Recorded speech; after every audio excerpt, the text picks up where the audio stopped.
slow him down quite a bit after his quick start. Yeah, I mean, he's a good player. We knew he was going to try and, get going offensively, and, we just stayed solid, played, good position defense, and I was just doing my part to try and slow him down. Like you said, he made a couple quick ones, and then, just, staying solid, using our principles, and just guarding the way we know how to guard.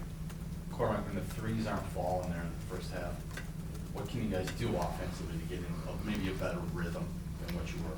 For sure. I think, getting to our drives, getting some easy baskets, in the paint, getting fouled, those are always good ideas. I think we did some of that. And, look, we got great shooters on this team. We're going to keep letting it fly. It's a big weapon for us. We know what we're capable of, so, shots will fall. How do you not fall into the trap of just relying on the three? And maybe, let's come back to it after maybe a couple post touches to Paul, maybe swinging it a little bit more. For sure. I think it's just, mixing up the schemes, mixing up the tempo.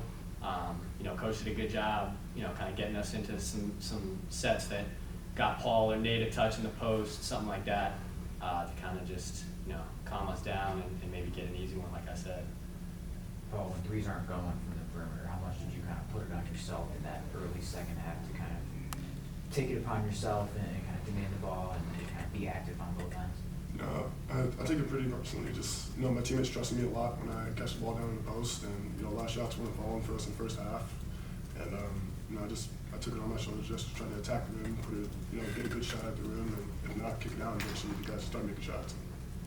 What was the key in the second half where you had scoring drought on them, but were able to really apply some defensive pressure? What was the key?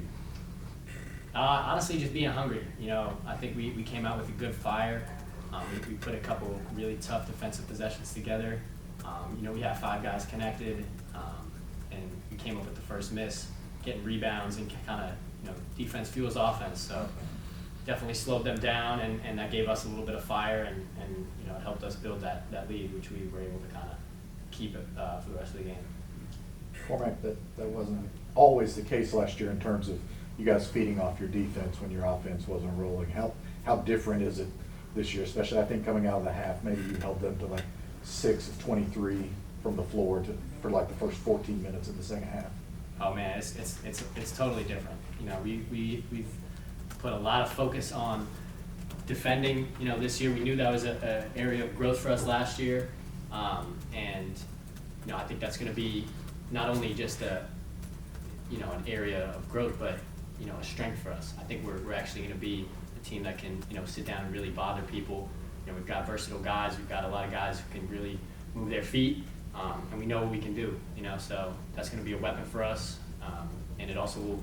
I think it'll make us a better offensive team too. Like I said, you get stops, you get out and run, and it makes it easier. Makes everyone's life easier. So when the threes aren't falling, how much in the back